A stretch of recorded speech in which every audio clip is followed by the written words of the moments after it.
Tonight, we're going back through the moments where basketball broke its own rules.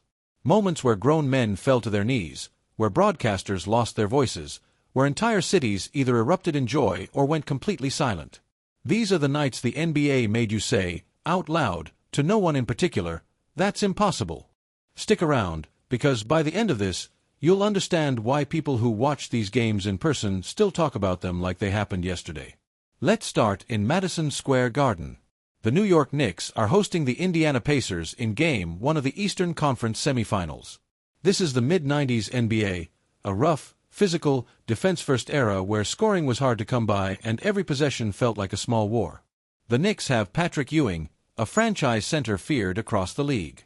They have a roaring, blue-collar fan base that treats basketball like a religion. And on this particular night, with the clock working against Indiana, it looks like the Knicks are going to walk away with a comfortable win. With 18.7 seconds left on the clock, the Knicks are leading by 6 points. 6 points.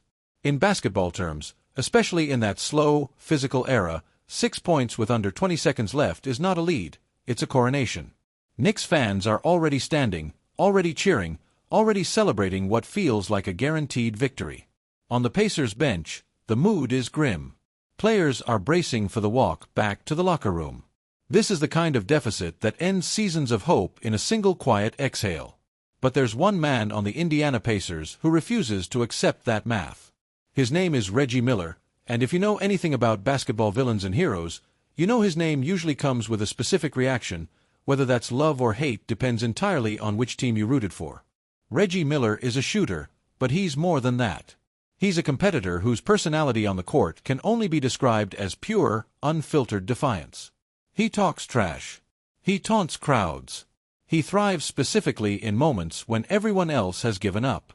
And on this night, in Madison Square Garden, in front of a crowd that despises him, he is about to deliver the most famous 18 seconds in NBA playoff history. 18.7 seconds remain. The Pacers need a miracle, and they need it fast. Reggie Miller catches the ball behind the three-point line.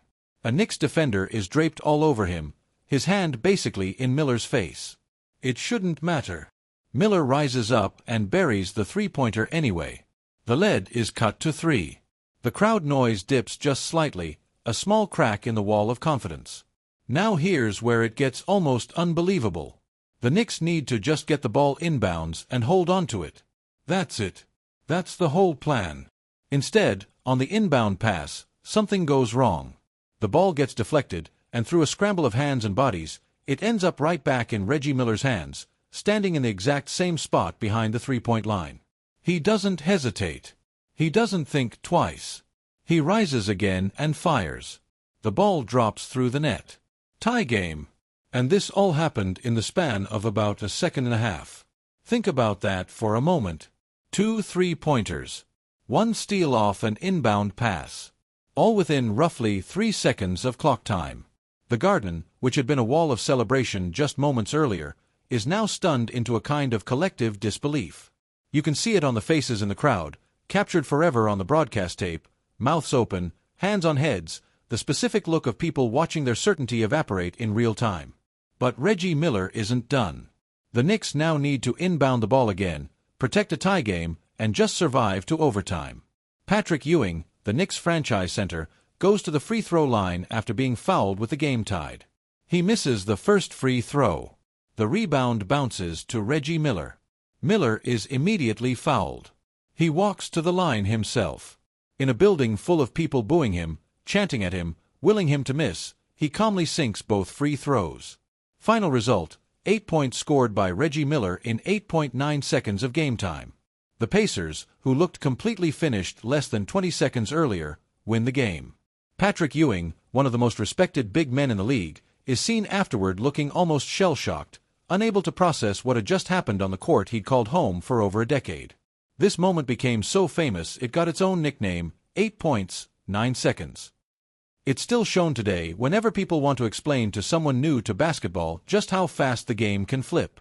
It wasn't a fluke shot. It wasn't luck. It was one player deciding, in real time, that the outcome everyone else had already accepted simply wasn't going to happen. And it's the perfect place to start this journey, because it teaches you the first rule of impossible NBA moments. the clock lies. Time that feels like it's already run out can still hold an entire earthquake inside it. Now let's travel to a very different kind of impossible. This one isn't about seconds ticking away. It's about a man who, by every reasonable medical standard, should not have been able to play basketball at all. June 11, 1997. The NBA Finals. Game 5. Chicago Bulls against the Utah Jazz. The series is tied at 2 games apiece, and this game, being played in Utah, is being called by some the most important game of the series. Whoever wins Game 5 takes a massive step toward the championship. The night before the game, Michael Jordan, the best player alive, arguably the best player who has ever lived, becomes violently ill. Some reports say it was food poisoning from a late-night pizza delivery. Other stories, told later by people close to the team, suggest it might have been something else entirely, maybe even a case of nerves and exhaustion, combining into a genuine flu. Whatever the exact cause, by morning, Jordan is in bad shape. We're talking about a grown, world-class athlete who can barely stand up straight, who is pale, sweating, dehydrated, and dizzy. His teammates see him and are visibly worried. Trainers debate whether he should even suit up. This is the kind of sickness where a normal person calls in sick to work and spends the day in bed with a bucket next to them. And Jordan is supposed to walk onto a basketball court and play 40-plus minutes against one of the best teams in the league, in a hostile arena, in the biggest game of the year. He decides to play anyway. From the opening tip, you can see something is wrong. Jordan looks sluggish. His usual explosive first step is missing. His face, even under the arena lights, looks gray. At one point during the game, he's seen slumping, practically being held up by teammate Scottie Pippen, who wraps an arm around him just to keep him upright between plays. Anyone watching at home could tell this wasn't a normal performance. This was survival. And yet, somehow, despite barely being able to stand during timeouts, despite looking like he might collapse at any moment, Michael Jordan puts up 38 points. He hits a crucial three-pointer late in the fourth quarter that pushes the lead back into Chicago's favor, a shot that, when you watch the replay, looks like it's being taken by a man running on pure will alone, because his body clearly has nothing left to give. The Bulls win the game, 90-88. Jordan finishes with 38 points, 7 rebounds, and 5 assists in 44 minutes of play, all while being so dehydrated that he needed 4 fluids just to be able to stand for the post-game press conference. The image that defines this game, the one that's been replayed and referenced for decades since, is Scottie Pippen basically carrying Jordan off the court as the clock expired, Jordan's legs barely holding his own weight. This game became known simply as the flu game, and it's one of those stories that sounds exaggerated until you actually watch the footage. There's no trick camera angle, no exaggeration in the retelling. A visibly sick, dehydrated, exhausted human being outperformed an entire team of healthy professional athletes on one of the biggest stages in sports. Jordan himself later admitted the illness was so bad that he considered, for the first and maybe only time in his career, not playing at all. But once he decided to step onto the floor, something in him refused to let the illness win. What makes this moment impossible isn't a buzzer beater or a miracle shot. It's the simple fact that the human body isn't supposed to be able to do what Jordan's body did that night. It's a reminder that sometimes the most unbelievable moments in sports aren't about physics-defying shots, they're about the limits of human willpower, and what happens when someone simply decides those limits don't apply to them tonight. Let's jump forward now, 16 years, to a night in Miami that turned an entire championship on its head with one single shot. June 18, 2013. Game 6 of the NBA Finals. The Miami Heat, led by LeBron James, Dwayne Wade, and Chris Bosh, are facing the San Antonio Spurs. The Spurs, a team built on discipline, precision, and years of championship experience, are one win away from taking the title. And on this night, in Miami's own arena, in front of their own fans, the Spurs look like they're about to close the door. With under 30 seconds left in regulation, the Spurs are leading by 5 points. 5 points with under 30 seconds to go is, again, in basketball terms, close to a guarantee. The Spurs championship trophy is reportedly already in the building, wrapped in plastic, ready to be wheeled out the moment the final buzzer sounds. Some Spurs players and staff can be seen on camera already shifting into celebration mode. Sideline reporters are preparing championship interview questions. This game, as far as almost everyone in that arena believes, is finished. LeBron James, trying to single-handedly drag his team back into the game, misses a three-pointer that could have cut the lead. The Heat grabbed the offensive rebound. The ball ends up in the hands of Ray Allen, a player who, at that point in his career, was already considered one of the greatest three-point shooters to ever play the game. Allen catches the ball, backpedaling toward the corner of the court, right at the three-point line, his feet somehow, almost impossibly, staying inbounds. If his foot touches that line even a fraction of an inch too far back, the shot is worth only 2 points, and Miami loses the championship right there. If he catches the ball even slightly off balance, there's no time to reset. He has to shoot immediately, off one motion, with a defender flying at him and the season on the line. He shoots. The ball arcs through the air in what feels, to anyone watching, like slow motion. And it drops straight through the net. Tie game. The building, which had been slowly emptying out, which had fans already heading for the exits, erupts into a sound that's hard to even describe, somewhere between a scream and a roar, thousands of people who thought the game was over suddenly losing their minds in real time. The Spurs, who had been so close to celebrating, now have to somehow regroup and play an entirely new 5-minute overtime period, all while carrying the psychological weight of having just watched a championship slip through their fingers in a single shot. That shift in momentum is almost impossible to overstate. One team had already mentally crossed the finish line. The other team had to find something inside themselves in the span of a single possession. The Heat win the overtime period. They win Game 6. And 2 nights later, they win Game 7, capturing back-to-back championships.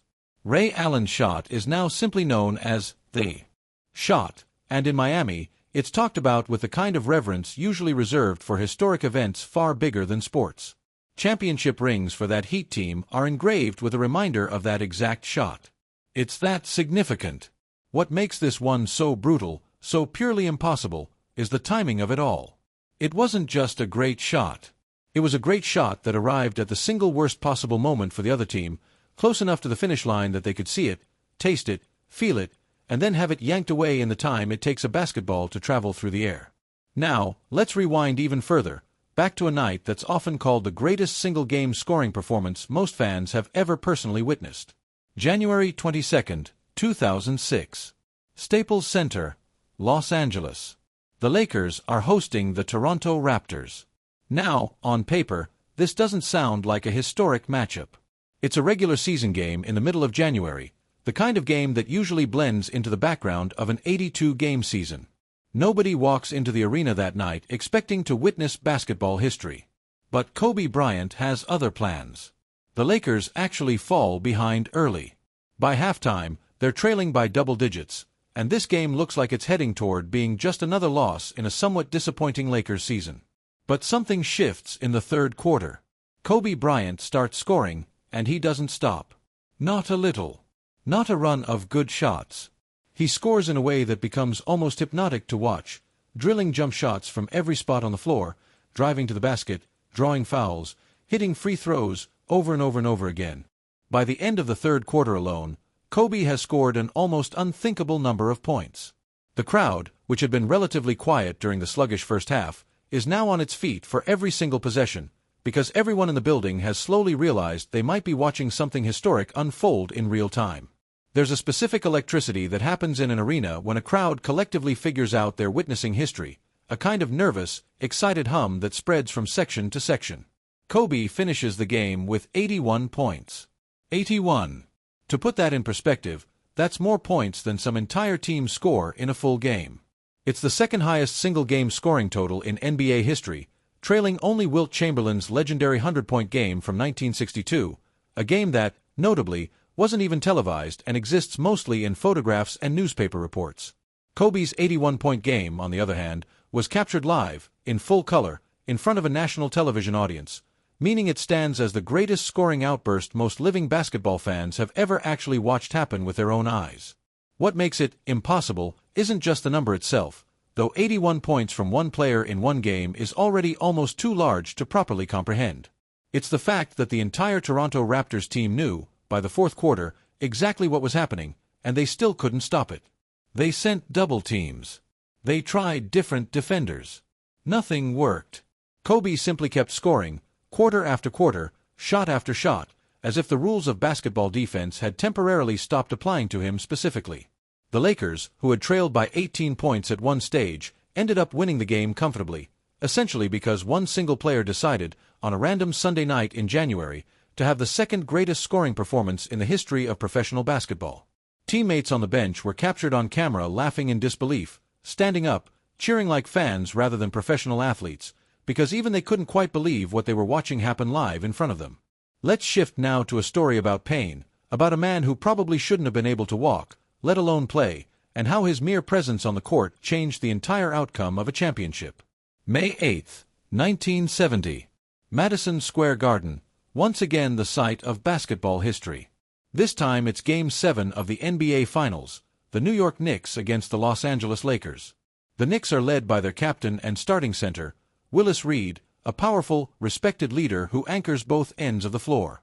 But there's a massive problem heading into Game 7. In Game 5 of the series, Willis Reed had suffered a severe torn muscle in his thigh, an injury so painful that he had to be helped off the court, unable to put weight on the leg. Doctors were doubtful he'd be able to play again in the series at all, let alone in the deciding Game 7. The Lakers, sensing an opportunity, had their own dominant center, Wilt Chamberlain, ready to feast on a Knicks team missing its defensive anchor. Game 7 arrives. Warm-ups begin. And the Lakers players, going through their own pre-game routines, notice something happening on the other side of the court. Willis Reed is walking out of the tunnel. He's limping, visibly in pain with every step, but he's there, in uniform, warming up. The crowd inside Madison Square Garden, upon seeing their captain emerge, erupts into a roar that's described by people who were there as one of the loudest, most emotional moments they'd ever experienced inside a sports arena. Reed's own teammates are seen turning to watch him walk out, some of them visibly emotional, drawing strength just from the sight of their captain refusing to sit this game out. On the Lakers' side, something remarkable and telling happens. Players who had been loosely shooting around and stretching stop what they're doing and watch Reed walk onto the court. It's said that even Wilt Chamberlain, one of the most dominant and confident players ever to play the game, paused to watch, and something about seeing. That level of sacrifice and leadership seemed to shake the Lakers' focus before the game had even started. Willis Reed goes on to score the first 2 baskets of the game for New York. That's it. 2 baskets. He can barely move for the rest of the contest, limping up and down the floor, essentially unable to do much beyond standing in the paint and drawing attention. But it doesn't matter. His mere presence, his willingness to play through what was an incredibly painful injury, ignites his teammates and rattles the Lakers to their core. Walt Frazier, Reed's teammate, has one of the greatest games of his career that night, scoring 36 points and dishing out 19 assists, essentially carrying the Knicks to a championship while Reed provided the emotional spark that got the whole machine moving. The Knicks win Game 7 comfortably, and Willis Reed's walk out of that tunnel became one of the single most iconic images in NBA history, a symbol still referenced today whenever someone talks about leadership, sacrifice, and the kind of impossible willpower that can shift the entire emotional weight of a game before a single shot is even taken. This one teaches a different lesson than the others. Sometimes the impossible moment isn't a shot or a scoring outburst. Sometimes it's simply a person choosing to show up when every reasonable voice, including doctors, told them they shouldn't. Now let's talk about a steal. Just a single defensive play, but one that's remembered as vividly as any championship-winning shot in league history. May 26, 1987. Eastern Conference Finals, Game 5. Boston Celtics against the Detroit Pistons. This is one of the fiercest rivalries of the era, 2 teams that genuinely disliked each other, playing in a series full of hard fouls, trash talk, and playoff intensity turned all the way up. The Celtics, led by Larry Bird, one of the greatest players to ever step on a basketball court, are trying to close out this pivotal game at home. With 5 seconds left, the Pistons are actually leading by 1 point. Detroit has the ball out of bounds, needing only to inbound it cleanly and run out the clock to steal a road win and take a commanding series lead. It's a simple task. Inbound the ball, get fouled if necessary, make free throws, win the game. Basketball teams execute this exact scenario successfully the vast, overwhelming majority of the time. Isaiah Thomas, the Pistons' star point guard, takes the ball out of bounds to inbound it. He looks to pass it in toward teammate Bill Laimbeer. The pass is a bit lazy, a bit too casual, the kind of small mental lapse that happens even to elite professional athletes in the middle of a physically and emotionally exhausting playoff series. Larry Bird reads it instantly. He steps in front of the pass, steals the ball cleanly, and in one continuous motion, without even fully turning to look at the basket, whips a pass to teammate Dennis Johnson, who is cutting toward the hoop. Johnson catches it in stride and lays the ball in just before the final buzzer sounds. Celtics win. The entire sequence, from the steal to the pass to the layup, happens in roughly 2 seconds. 2 seconds that completely swung the outcome of the game and shifted the entire momentum of the series. On the broadcast, you can hear the announcer's voice crack with disbelief as he calls the play, practically screaming, "Bird stole the inbounds pass," over and over, because even a professional broadcaster who has seen thousands of basketball plays could barely process what he just watched unfold. Isaiah Thomas, visibly devastated on the Pistons bench afterward, later admitted the pass was a mistake he'd replay in his mind for years. And that's really the core of what makes this moment so unforgettable. It wasn't a spectacular, highlight reel dunk or a deep, difficult shot. It was a single read, a single anticipation, one player's basketball instincts operating at such a high level that he essentially predicted the future for just long enough to change history. Let's move now to a moment that involves not one impossible shot, but an entire impossible night, stitched together shot after shot after shot, each one seeming more improbable than the last. June 3, 2011. NBA Finals, Game 2. Dallas Mavericks against the Miami Heat. This particular Heat team, formed just 1 year earlier when LeBron James joined forces with Dwayne Wade and Chris Bosh, was one of the most talked about, most scrutinized teams in league history, dubbed by many as a super team formed specifically to win championships. The pressure on Miami, and the target on their back from basketball fans everywhere, was enormous. The Dallas Mavericks are led by Dirk Nowitzki, a tall, sharpshooting German forward who, despite years of individual excellence, had never won a championship and was often, unfairly or not, labeled as a player who couldn't get it done on the biggest stage. With just over a minute left in Game 2, the Mavericks are trailing by 7 points. 7 points with about 90 seconds remaining, against a Miami defense that was playing lockdown basketball all night, feels like an impossible gap to close. Miami fans in the arena are already sensing a commanding 2-0 series lead. But Dirk Nowitzki, quiet and unassuming for most of the fourth quarter, begins doing something remarkable. He scores. Then he scores again. Jason Terry, his teammate, hits a big shot of his own. Nowitzki drives to the basket, absorbs contact, and somehow finishes through it, getting fouled in the process and completing the three-point play. Point by point, possession by possession, the impossible 7-point gap starts shrinking. With just over 10 seconds left, and Dallas now trailing by just a single point, Dirk Nowitzki drives hard to his left, past his defender, and lays the ball in with his offhand, while absorbing a foul. He completes the and one free throw. The Mavericks take the lead. They hold on to win the game. What makes this comeback so significant isn't just the raw numbers, though scoring 9 of your team's final 11 points in the last 90 seconds of an NBA Finals game is already remarkable on its own. It's the fact that this single game completely flipped the entire series. Miami, who many assumed would cruise to a championship, never fully recovered from the psychological gut punch of blowing that lead. Dallas went on to win the series in 6 games, with Nowitzki being named Finals MVP, finally shedding the label that had followed him for over a decade. That single 90-second stretch in Game 2 is often pointed to as the exact moment the entire series, and in many ways Dirk Nowitzki's career legacy, turned in a completely different direction. Now, let's talk about a shot that's become one of the most replayed, most emotionally charged moments in recent NBA history, a shot that literally bounced on the rim 4 separate times before deciding, almost as if it had a mind of its own, to fall through the net. May 12, 2019. Eastern Conference Semifinals, Game 7. Toronto Raptors against the Philadelphia 76ers. This is win-or-go-home basketball, the most stressful format in the sport, where one single mistake, one single bad bounce, ends an entire season. The game is tied with just seconds remaining. Kawhi Leonard, the Raptors' star forward, gets the ball on the right side of the court. He's got a defender draped on him, contesting closely, doing everything a defender is supposed to do in that exact situation. Leonard rises up and shoots a contested, off-balance jump shot right as the final buzzer sounds. The ball hits the front of the rim. It bounces up. It hits the back of the rim. It bounces up again. It rolls along the rim, teetering on the edge, seemingly unable to decide whether it wants to fall in or fall out, while every single person in that arena, players, coaches, fans, broadcasters, hold their breath for what feels like an eternity but is actually only about a second and a half of real time. And then it drops in. Toronto wins the game, wins the series, and eventually goes on to win the entire NBA championship that season, the first and so far only championship in franchise history. The image of Kawhi Leonard, normally a stone-faced, emotionally reserved player known for rarely showing excitement, completely losing his composure, hopping up and down, mouth wide open in disbelief at his own shot, became an instantly iconic image.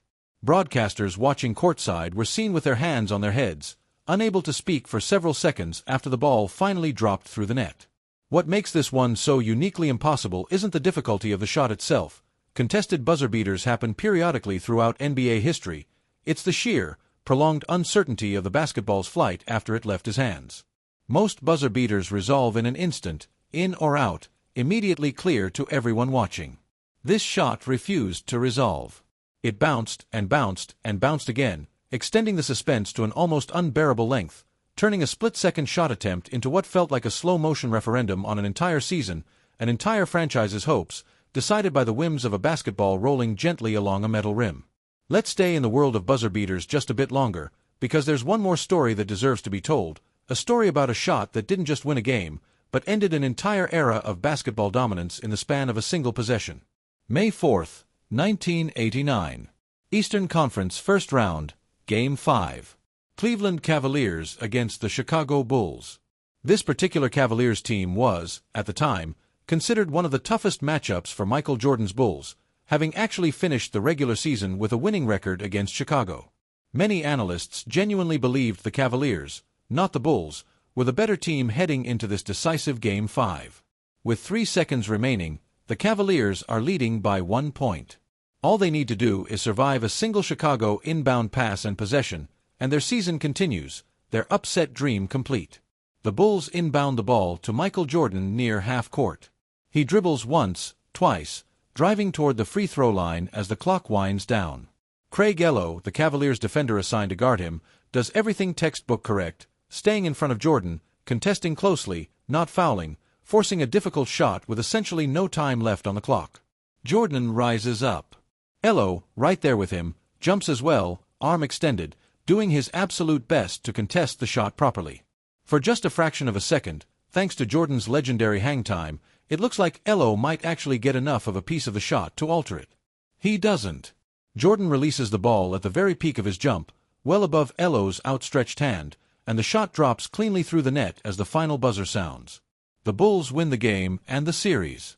The image of Michael Jordan, fists clenched, leaping and pumping his arms in pure, explosive celebration right in front of a devastated, slumped-over Craig Ello, became one of the defining images of Jordan's entire career, so iconic it was later recreated in animated form for one of the most famous sneaker commercials ever made.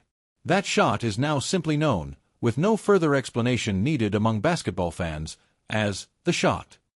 For Cleveland, the pain of this moment lingered for decades, becoming a kind of symbol for the city's broader, long-running sports heartbreak. For Jordan and the Bulls, it was an early sign of the ruthless, clutch mentality that would go on to define an entire dynasty throughout the 1990s. One shot, contested about as well as a shot can possibly be. Contested, still found its way through the net, because sometimes the impossible doesn't care how well you defend it. So here we are, having traveled through decades of basketball history, through cities and arenas and eras that all felt completely different from one another, yet somehow tell the exact same underlying story. A 6-point lead with 18 seconds left, gone. A visibly sick, barely standing superstar, unstoppable anyway. A championship trophy, already wrapped in plastic, sent back into storage because of one perfectly placed corner shot. 81 points scored by a single man on an ordinary Tuesday night in January.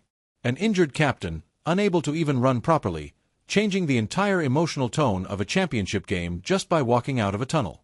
A single stolen pass, read and reacted to in less time than it takes to blink twice.